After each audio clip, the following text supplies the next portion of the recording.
Pada masa penjajahan Belanda, kata Islam merupakan kata pemersatu bagi orang Indonesia, bukan saja berhadapan dengan pihak penjajah, tetapi juga dengan orang-orang Cina. Masa ini disebut sebagai periode pertama lahirnya partai politik di Indonesia, waktu itu Hindia Belanda. Partai lahirnya menandai kesadaran nasional. Pada masa itu semua organisasi baik yang bertujuan sosial seperti Budi Utomo dan Muhammadiyah, ataupun yang berazaskan politik agama dan sekuler seperti Serikat Islam.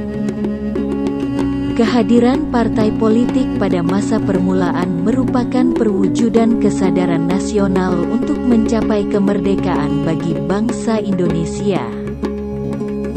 Kemerdekaan adalah hak segala individu, keluarga, masyarakat, bangsa dan negara, bahkan peradaban manusia.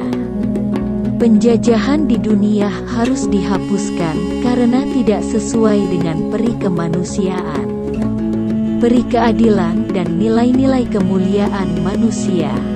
Kemerdekaan Indonesia adalah rahmat dan nikmat Allah atas perjuangan dan pengorbanan harta, darah dan nyawa para pejuang dan seluruh rakyat Indonesia. Kemerdekaan Indonesia sebagai nikmat dari Allah harus disyukuri dengan menyadari secara mendalam bahwa kemerdekaan ini adalah karunia yang sangat mulia dari Allah. Jadi Indonesia merdeka bukan cuma untuk satu golongan atau mengatasnamakan satu golongan. Salah satunya peran ulama, rakyat Indonesia dan partai Islam di masa memperjuangkan kemerdekaan. Indonesia merdeka juga berkat perjuangan partai Islam di masa lalu. Dan sekarang kita dijauhkan dengan sejarah itu. Maka itu guru kita Gus Baha menjelaskan tentang peran penting Islam di masa lalu. Beginilah penjelasan dari guru kita, Gus Baha. Silahkan ditonton sampai selesai.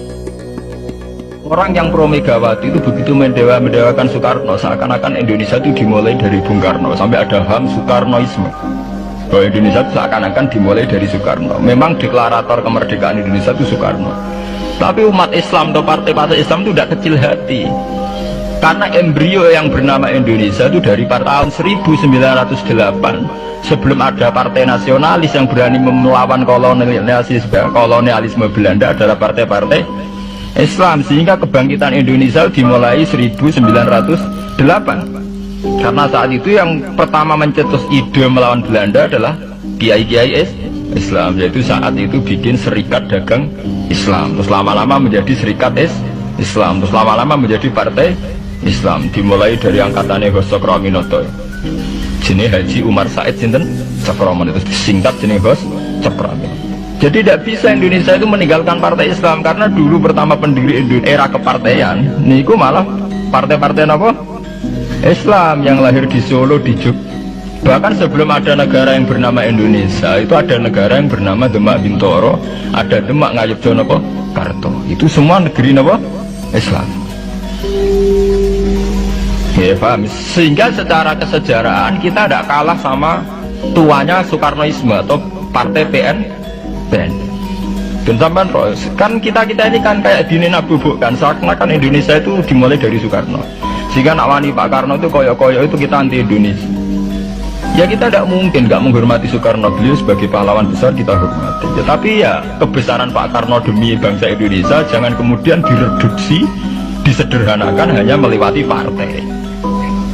Ya itu kan namanya pekerdilan. Tentu Pak Karno bikin negara ini ya untuk semua bangsa, bukan untuk PDIP saja, bukan untuk partai-partai marhainisme saja, juga bukan untuk partai-partai yang berfaham Soekarnoisme saja. Ya sama, tapi kita juga adil, sebagai kiai juga adil. Hos Cokroaminoto bikin partai Islam ada untuk mengusir Belanda dari bumi Indonesia, yang nantinya juga untuk kepentingan semua bangsa Indonesia, tidak hanya yang Islam saja. Ya kita adil, sama-sama adil. Saat nasionalisme ya tidak mengurangi keagamaan, saat keagamaan tidak mengurangi nasionalis. Tapi itu tadi, kemudian ini dikerdilkan secara politik. Sawangannya nawas duet Pak Hasim Mega nasionalis religius itu sudah ditren.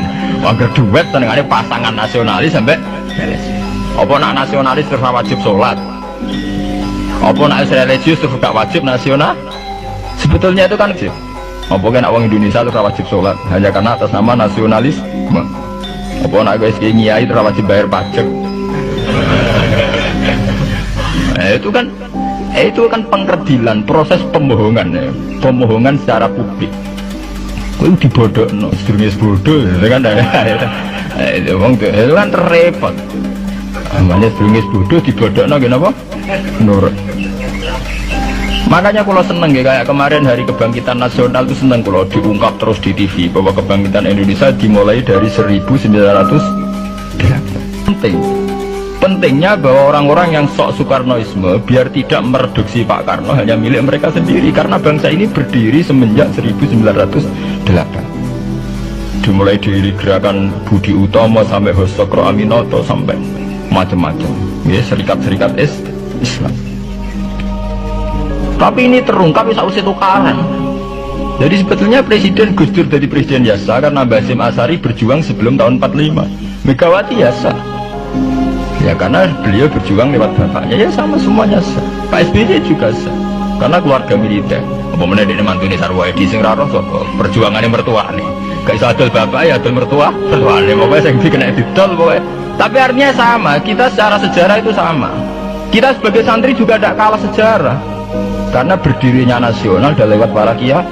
Ya itu takono sejarawan manapun kayak profesor siapa di UI, siapa saja profesor-profesor sejarah bilang bahwa awal kebangkitan Indonesia itu dari partai-partai Islam. Bahkan versi orang nasionalis sekalipun itu bilang karena Islam adalah satu agama yang paling sensitif terhadap penjajahan. Karena Islam melahirkan satu paham jihad, bahwa ketika ada kolonial Belanda, wong Islam terinspirasi harus jihad. Sehingga lahir partai-partai Islam. Dulu yang dilawan itu perdagangan. Ini kalau cerita sejarah, santri sadar. Jadi santri salaf dengan model sekarang sing ora roh duit, ora roh dagang itu sebetulnya mengkhianati pendiri santri. Lu buat ini kalau fair, sing gak seneng dagang, gak seneng mergawe itu mengkhianati pendiri pesantren. Sampai lihat sejarah, tahun 1908 itu namanya tidak SI, tidak Serikat Islam, tapi Serikat Dagang Islam. Karena para kiai adalah melawan dominasi Cina di Surakarta dan dominasi Belanda menguasai sentra-sentra perdagangan. Sehingga yang dilawan pertama adalah piye supaya kolonial gak menguasai aset-aset ekonomi. Sama takono sejarah cek versi kiai, cek versi buku, asal gak versi klenek.